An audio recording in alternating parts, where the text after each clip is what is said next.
Hello and a very warm welcome to In These Times.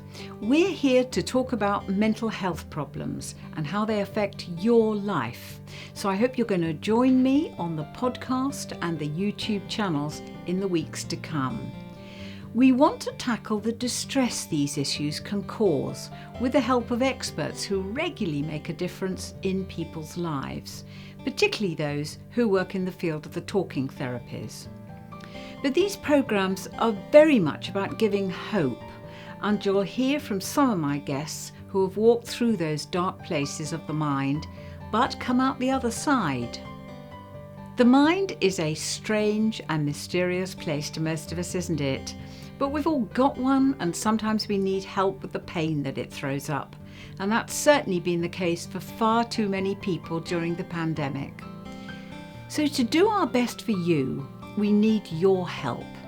Your participation is vital for this project. Please could you use the Contact Us button on our website to let us know exactly what you'd like discussed in future programmes. Your involvement will shape our broadcast content and help you. Our website is ittmind.com. Help us to help you. Today on In These Times, we want to look at depression, which has increased dramatically across the world since 2019. If you're a sufferer of depression, I don't need to tell you how bleak and hopeless life can seem. And I don't need to tell you that you do almost anything to get rid of it. It brings down every aspect of life. Yet throughout all this pain, we often shrink from telling others how bad it is in case they think badly of us. So we thought today we should have a look at depression as it affects people from all walks of life and right across the ages. 5% of the world's population suffer from depression, and an alarming 700,000 people die from suicide every year. So are sufferers from depression doomed to live with it for the rest of their lives? Or are there routes out of it which really can work? Well, with me now is psychotherapist and co-founder of In These Times, Previn Karian. Previn, let's have a look at this depression. Perhaps we can try and analyse what it is that causes such misery. Yeah, it's an interesting one with depression because as a therapist, you need to know which dominant emotion you are working with. And depression, of course, is just a singular word that has many, many complex layers to it when you start getting into mental health. One of the distinctive aspects of depression, and this is a really hard one to spot, is anger. It's not rage as in road rage. It's not rage as in people swearing their heads off all of the time. It's anger turned inwards rather than directed at the true object, the true cause of your anger. And hopefully we'll unpack that later. But all you need to remember at this stage is depression is about anger and where it hasn't gone. It's been turned into yourself. This is very different from the dominant emotion in anxiety, where the dominant emotion there is fear. It's also different from the dominant emotion in mourning, where the dominant emotion there is sadness. So we're dealing in depression with anger. And the question is, where on earth has this anger gone? So let's just look at depression in terms of the pandemic. Are people angry at the virus, or are they angry about what happened to them as a result of the virus? Yeah, and that's both. So they are angry at the virus because it has taken away so many freedoms. And for those who have the anger to go and protest and let out their rage, at least they are doing something about their feelings. Now, most of us are not on the middle of the roadway or in the town council square protesting against lockdown or against masks. So what are most of us doing? We've had our freedom taken away as well as anybody else. So what are we doing with our anger that something so taken for granted has suddenly been taken away and you have no choice? Of course that's going to make you angry. And what do you do with that anger? You bury it. You press it down. You depress it. And that is a form of depression. Now, is that added to by the fact that your family, friends, a lot of people don't think you should actually admit to it. There's still a stigma about it. There is a massive stigma because it's a state of mind that leaves you already in states of inferiority, in states of failure, states of worthlessness, that you're no good, that your life has no worth or meaning. So it's already a very, very negative state. And that is the last thing that you want to talk to your family or your friends about, because you feel that's the last thing they need to hear. So you protect them at a huge cost to yourself. And this is one of the classics of people who suffer from depression, is that they're actually very nice people. They're often oversensitive to others. They're often looking after other people. They're constantly protecting others at huge emotional cost to themselves, because when they hit a crisis, when they hit anger, there's no way for it to go. They have to be the nice person. So let's look at the pandemic again. Now, can depression be as short as the pandemic, or once it's ingrained, is it going to go on? Yeah, this now comes into the complexity of the layers of depression. You can have many types of depression.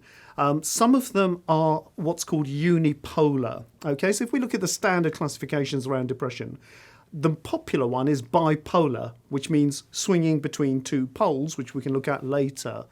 But if you want to understand depression generally, there are other types of depression that are constant and they go on. And people who have that type of depression are very different to the bipolar category. And those people come under classifications such as unipolar or cyclothymic. And that also goes to a further extreme of self-harm and suicidal ideation. Now, for these people, depression is permanent.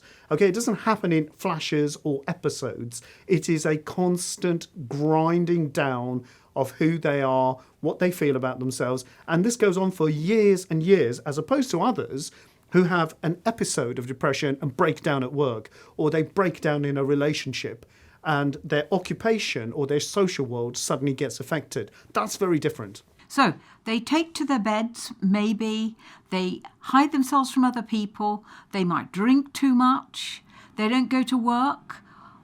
What can be done for them? So the drinking too much can be a unipolar condition. Usually people are swinging in manic states. Okay, and they're swinging between a polarity. And let me just unpack that a little bit. On one hand, these people who suffer from bipolar can be very intense. They can be very highly active. There's a huge increase of energy with them. They seem to be quite dynamic people. They're amazing, and they get lots of things done. And so they're easily brought into society as very productive and often leaders. What people don't realise is that that is a false front, and that these people are concealing a manic behaviour, because when they're not at the office, they're usually blacked out over the weekend in exhaustion. When they're not with their friends, they're exhausted at home, because it's a show that they're putting on. It's not who they really are. They're not working from a sense of their real energy, their true self. They're working towards something else when you're bipolar. So bipolar can be either a lot of activity, that's bipolar 2, or it can be a mood disorder. Now, mood disorder bipolarity is usually in adolescents and young people. And this is where you imagine that you're going to take over the world, or you're going to be the next greatest Elon Musk, or an amazing scientist and so on, which of course is part of youth development. But unfortunately, you can't pass your exams. You don't know how to revise. You don't want to do your homework. And there's so much inactivity in bipolar 1 that conflicts with this increased sense of, but I can do it all. I should do it all. So there's this pressure to constantly do. So hypomanic, bipolar 1, is usually about moods.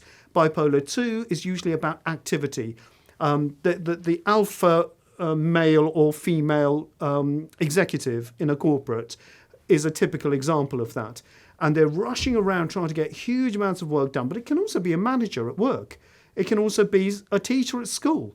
And there's this constant pressure from these people to do and to do and to do, and then they collapse in exhaustion.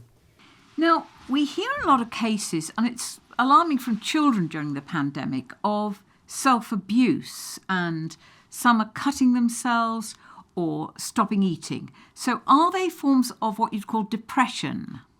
Yes, self-harm and eating disorders are specific classifications, and they would need a different type of intervention.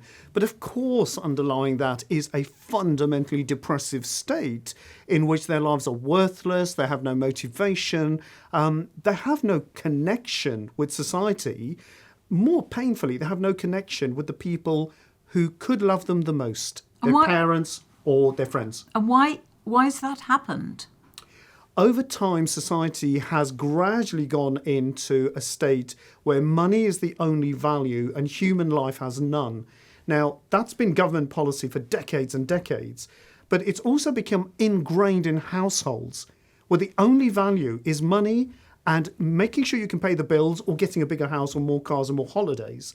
And it isn't about relationships. And unfortunately, the human brain is relational. If you take that out of the human brain, you're taking about 3/4 of that brain out of our functioning, and it will react back angrily. There you have it. There's that anger that creates depression because you then can't let it out. So you bury it. Right. So what can we do with depression? So going down the pub and having a chat with your mate isn't the answer. We think we can establish that much. The doctors are going to hand you out antidepressants and in vast numbers at the moment, or they might offer you CBT, but you'd wait years for that, cognitive behavioural therapy. That's your lot on the NHS. So what good are they to you? They are some good. I have a mix with my clients. So for some of my clients, medication is very, very effective.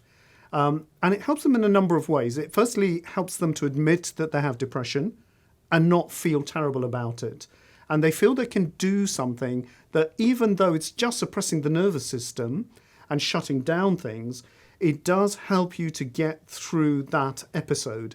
To that extent, medication is fantastic and it shouldn't be attacked.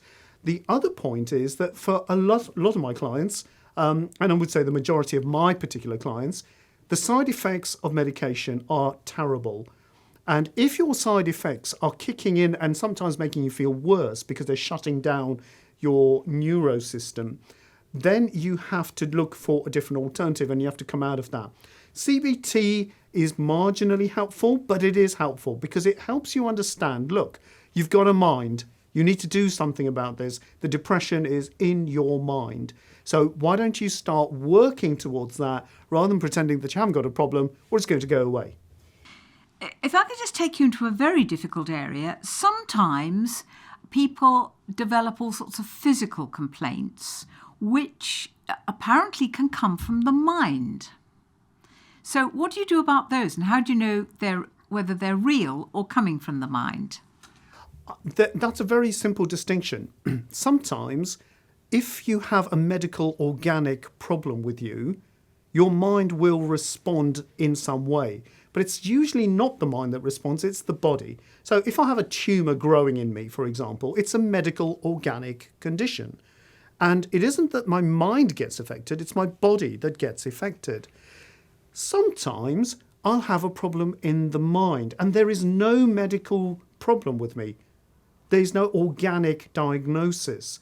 At that point, it is clear that the mind is affecting your body, and we call that psychosomatic. It is the mind pushing down the problem into the body, and now you're trapped because you don't want to think about what's happening in your mind, and it's all locked into your body.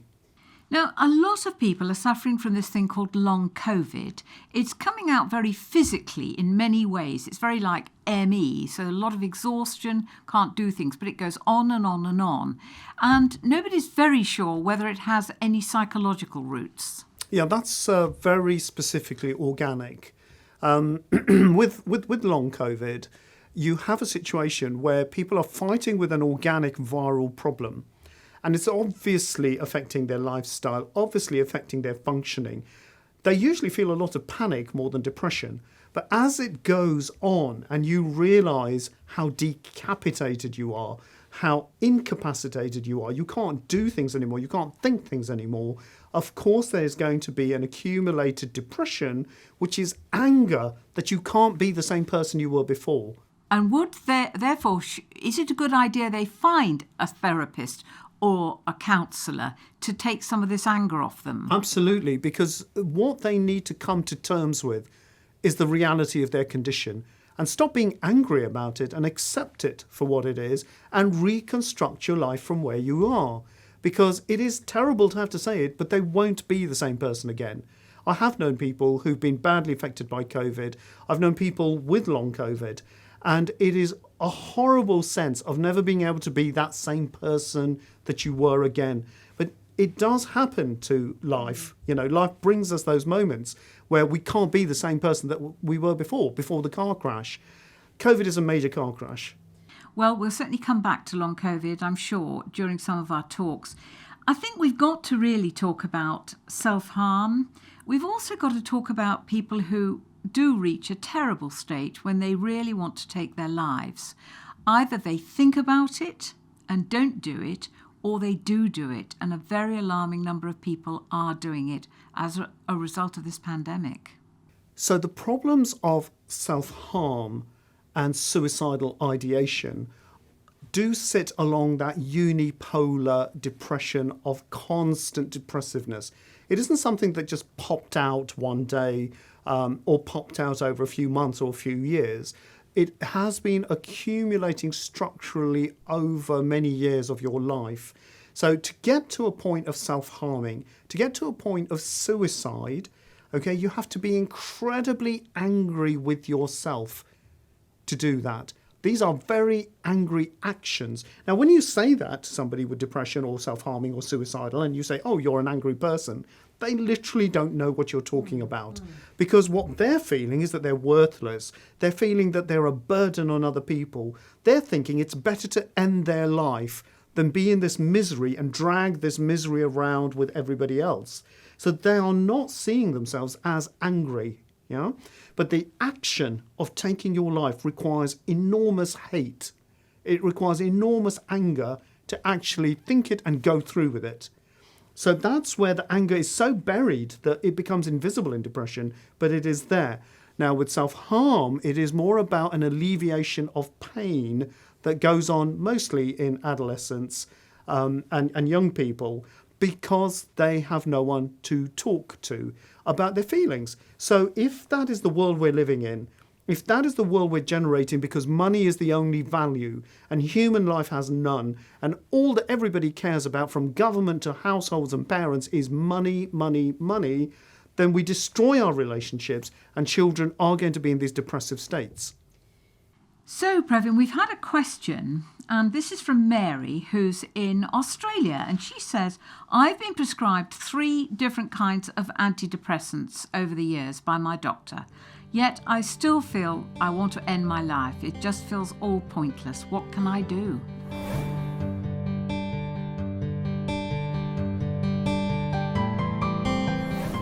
Just to remind you that this is In These Times with me, Chrissy Pollard. A reminder that we have based this project on your participation. So please use the Contact Us button to tell us what you'd like discussed in future programmes.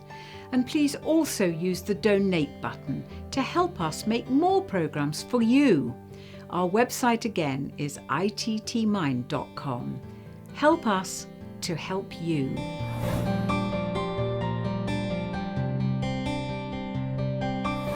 So I'm not entirely sure what the medical structure is in other countries such as Australia or America. But this is a great question because it highlights the limits of what medication can do. Okay? Medication can't change the structure of your mind from something that wants death into something that wants to live again.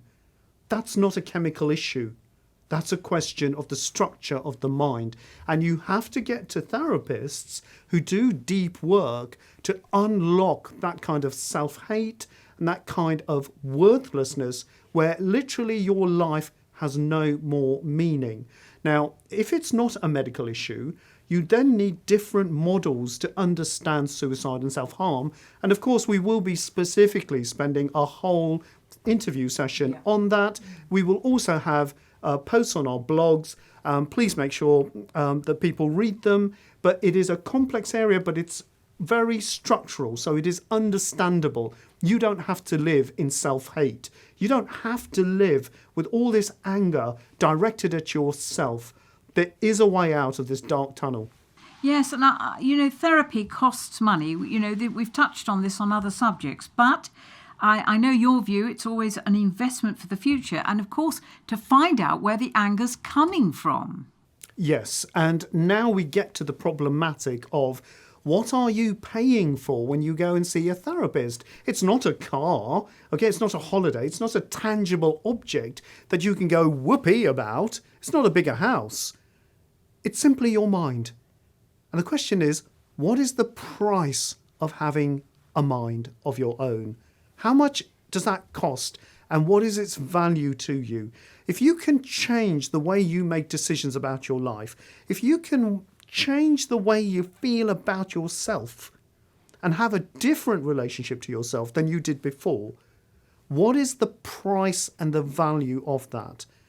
And if you start to think in those terms, perhaps you can be less angry and resentful about paying money to a therapist, hopefully as long as they're effective for you, and actually understand this is a necessary part of your journey because it's nowhere in society. Okay, society has no frame anymore to hold psychological problems and help people to resolve it. The structure of society has massively changed, and we have to catch up with it and deal with it. Well, there has to be a real societal change towards it. I mean, so people are kinder to each other about the need to get over their depression, so they don't have to face these rock bottoms alone. I mean, nobody wants to know about often families really ridicule people for needing to get better, and so it doesn't exactly encourage them to do anything. Yes, but society will only change with its leaders. So if you have leaders who deny that there is a mental health problem, or literally wheel out one member of parliament or one senator who utters a few words and makes a headline for 5 seconds in the media about mental health, I'm sorry, that's not going to change society's approach and attitude to mental health. So the reality is leadership is obsessed with money, obsessed with the economy. That's all you hear about. Mental health is a little PR stunt that is wheeled out every now and then to keep people quiet, and then they carry on. It's business as usual. Well, and this is the problem. What we're trying to deal with, it's pills from your doctor or something called CBT on the NHS, which we've heard a very distinguished psychotherapist say is really not doing any good for anybody. So we are in a very dire state. And I think this is not just Britain, it goes right across the world. So I hope in these times we'll do something about that. I would just like to finish up, though, because our children are in distress. That cannot be in a proper society. So are they going to benefit from going to therapy? Can their parents get them through depression? How do you know your child's depressed? The signs of depression, the symptoms of depression, are not that the child locks themselves up in their bedroom and spends all their time on Facebook. The problem or the symptom of depression in a child is more severe. It's about a relationship with themselves, an attitude they have towards themselves. And they feel fed up with not being able to play. They're fed up with not being allowed to be children. They're fed up with the way they have to learn things, which is more a military model of you must learn this, rather than an inquisitive, inquiring model which says, I want to learn more about this or that subject. So there are so many fronts on which children are assaulted into a military economic life. I'm sorry, they just can't cope. So when you find children who change their relationship to themselves, start hating themselves, that's your benchmark. How much self-loathing, how much self-hate is going on in my young child, my son or my daughter? That's what you need to be looking for, rather than how much time do they spend on Facebook, which could be saving their lives, by the way. Okay, but this is important. How will the self-hate come out? It doesn't, it gets hidden. So how does any parent know? by being attentive and attuned to your child. So parents usually have an emotional, instinctive, intuitive sense of where their children actually are. They might know that their children are going through a phase where they particularly hate the parents because they're being told they can't do a lot of things. So that constant negativity will tell the parent, oh, my child hates me. Now, of course, that's not a permanent hate. It's not a permanent rage. But the parent can then reflect on how can I change my interventions? How can I change my communication? How can I perhaps spend a little bit more quality time connecting with the emotions of my child rather than constantly telling them what they should or shouldn't do? Well, there we are, and we're going to come back to this, I'm absolutely sure. And if you have any questions, please let us have them on the website. Previn, thank you very much indeed. It's quite alarming what's going on, and you're helping a lot. Thank you. You're welcome. Please remember that In These Times is entirely based on your participation and your involvement. So please use the Contact Us button on the website to let us know your thoughts. And please also make a donation so that we can go on bringing you these broadcasts as long as possible. Our website again is ittmind.com. Help us to help you.